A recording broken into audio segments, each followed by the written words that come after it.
தென்காசி அருகே சுந்தரபாண்டியபுரத்தில் உள்ள தனியார் முதியோர் இல்லத்தில் வழங்கப்பட்ட உணவில் ஒவ்வாமை ஏற்பட்டிருப்பதால் அடுத்தடுத்து முதியவர்கள் உயிரிழந்து வருகிறார்கள்.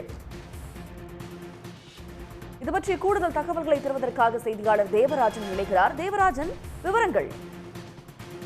அதாவது தென்காசி அருகே உள்ள சுந்தரபாண்டியபுரத்தில் அன்னை ட்ரஸ்ட் என்ற ஒரு தனியார் காப்பகம் ஒன்று நடத்தப்பட்டு வருகிறது. இது அரசு தரப்பில் பதிவு பெற்ற நிறுவனமாக இருந்தாலும் முழுக்க முழுக்க நன்கொடை அடிப்படையில் தான் இங்கு ஆதரவற்றோர்கள், மனநிலை சரியில்லாதவர்கள் சேர்க்கப்பட்டிருந்தார். சுமார் 60 பேர் தங்கியுள்ள இந்த விடுதியில் கடந்த 2 நாட்களுக்கு முன்பு மாமிச உணவு அருந்தியுள்ளனர் அனைவரும். இதில் அனைவருக்கும் ஒவ்வாமை, அதாவது ஃபுட் பாய்சன் சொல்லுவாங்க, அந்த ஃபுட் பாய்சன் ஏற்பட்டு வாந்தி பேதி ஏற்பட்டது. இதைத் தொடர்ந்து 10க்கும் மேற்பட்டோர் தென்காசி அரசு மருத்துவமனையில் அனுமதிக்கப்பட்டனர். நேற்று முன்தினம் சங்கர் என்ற முதியவர் ஒருத்தர் உயிரிழந்தார். நேற்று 2 பெண்கள் உயிரிழந்தனர்.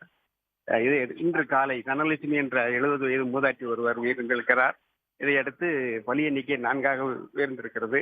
இதனிடையே இந்த காப்பகத்திற்கு தென்காசி கோட்டாட்சியர் லாவண்யா நேற்று சீல் வைத்திருக்கிறார். காப்பக உரிமையாளர் ராஜேந்திரன் என்பவரும் கைது செய்யப்பட்டிருக்கிறார். தொடர்ந்து போலீசார் விசாரணை நடத்தி வருகின்றனர். உணவு பாதுகாப்பு அதிகாரிகளும் அந்த காப்பகத்தில் உள்ள சமையலறை, உணவுப் பொருட்கள் வைத்திருக்கும் இடத்தில் ஆய்வு செய்து வருகின்றனர்.